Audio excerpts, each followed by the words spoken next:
Web-Bob 其實就係一個 program， 喺1990年代開始發展嘅。咁而家數翻都差唔多有20年啦，係咪啊？咁喺當時去發展嘅，咁佢發展嘅時候好簡單，就係一個 program 咧，就係專係 scan 晒全個網上嘅所有資訊，全部所有留言板，所有人講嘅説話。譬如舉個例，呢個人去 A 君嚇，去 check A 君，A 君講話我今日識咗個女朋友，跟住1年之後話我同呢個女朋友結婚嗱，咁呢個 Web-Bob 咧就會即刻將佢計咗1分嘅，就係話情緒分，喺呢個感情上去進步咗，變化咗。佢用呢個方法 scan 晒全世界所有資訊，開頭咧就愛嚟去猜測股票嘅升降，非常之準確。但係後尾咧就開始越嚟越神奇咧，就發現咧佢裏邊所猜測嘅嘢咧，就原來唔單止咧關於下幾年嘅女性嘅服裝啊、股票嘅升跌啊，開始佢發現咧，去猜測到好多嘅事。譬如舉個例喺2001年嘅6月啦，喺呢個 Web-Bob 佢就講出咧，喺69日之內咧，將會出現一個世界性嘅一個恐慌。咁而事實上，我哋知道喺9月11號呢一個嘅911事件就出現啦。咁一樣啊，佢一樣有喺2003年嘅時候，佢講到關於喺美國嘅軍部咧會出現一件嘅慘劇啊。咁跟住我哋知道就係話，喺佢呢一個嘅估計之後嘅10幾日啊，喺2003年嘅2月1號咧，我哋知道美國嘅太空穿梭機哥倫比亞號就出現呢個慘劇啦嚇。咁一樣啦嚇，佢甚至可以預知到就係2003年美國嘅紐約城市佢嘅大停電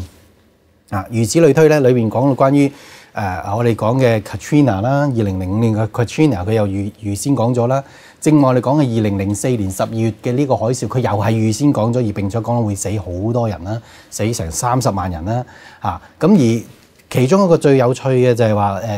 恐怖到咧，佢甚至咧用呢個方法去 scan 嘅時候咧，佢 scan 出咧就係話講到關於喺呢一個嘅美國嘅副總統咧，佢會係牽涉一件嘅事件咧，關於一支槍走火打傷咁樣嘅。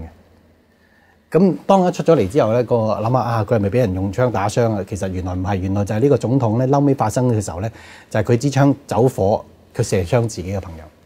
全部未發生之前咧，竟然呢個 Web-Bob 咧係清楚寫出嚟喎。但係你知唔知道講關於下年 Web-Bob 係乜嘢？講到下年佢只係講到就係世界上差唔多接近係第3次世界大戰咧，就喺下年出現。我講緊就係話而家呢一方面，我從好多方面呢啲嘅資料咧，去講今次呢套2012嘅信息嘅，裏邊牽涉嘅嘢咧係你哋好難想，即係好難想像原來2012係串通咗咁多嘢。我哋原來去到一個時代，人類已經發現咧，我哋整體群體性係有個預知能力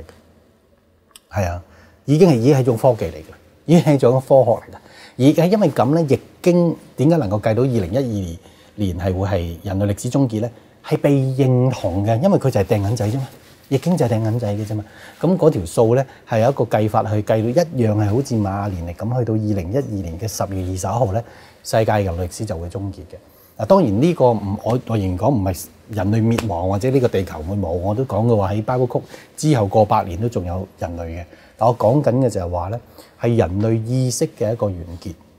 而呢個意識嘅完結，我哋會喺瑪雅年歷當中同大家去更詳細嘅計算嘅。咁其中一樣，我會花時間同大家講呢個 Web-Bob 裏邊關於下年裏邊關於佢嘅經濟啦，關於佢嘅戰爭啦，關於瘟疫啦，關於疾病啦，關於暴動啦，關於美國會有嘅各樣嘅問題啦。其中一樣好有趣嘅 Web-Bob 喺過去差唔多10幾年當中，佢都不斷作一個預言嘅。喺過去尤其是呢幾年當中，開始賣添即係話會幾個月佢就會有一個嘅預測嗰一年嘅或者嗰幾季嘅 Web-Bob 出嚟。但去到最近呢一份咧，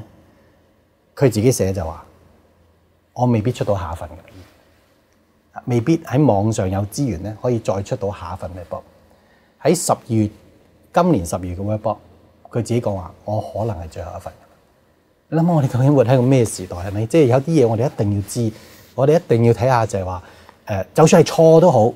我相信都會學到一個好好嘅教訓咧。我哋對科學有一個新嘅認識，對於我哋呢個時代有一個新嘅認識。而呢個認識咧，甚至係使我哋超越嗰個時代，追上個時代。因為有一啲嘅資訊咧，我哋唔可能活喺呢個時代嘅人都仲好似活喺100年前嘅人，乜都唔知。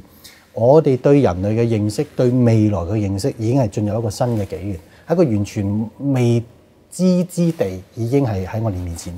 打開咗噶啦。冇錯啦，所以我哋唔理我哋想知定唔想知都好啦。當我研究關於2012嘅信息嘅時候咧，從好多好可靠，亦可以話係近代科學嘅精英啦，好多嘅權威啦，好多呢一啲嘅研究嘅唔同文化嘅咧，佢哋都講我哋其實呢1-2年裏邊咧，有一啲嘢我哋唔可以唔知，而並且佢嘅變化係大到好驚人。所有未作預備好嘅人咧，都其實一定會係可以話雞毛鴨血啊！喺嚟緊呢幾年當中，事實上我哋正話啱啱讀嘅詩篇110篇就係講緊呢樣嘢啦，就係講緊甚至屍首倒滿各處，即係會有咁多嘅呢一啲嘅現象會出現。所以其中一樣喺我自己本身嘅睇法，尤其是喺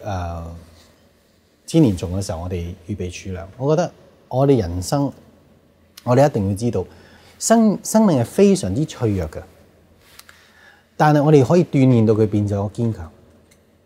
譬如舉個例，就算我哋預備千年蟲呢啲 case，我哋預備10次咁啊，點啫？我哋有生命去預備已經係件好事啊！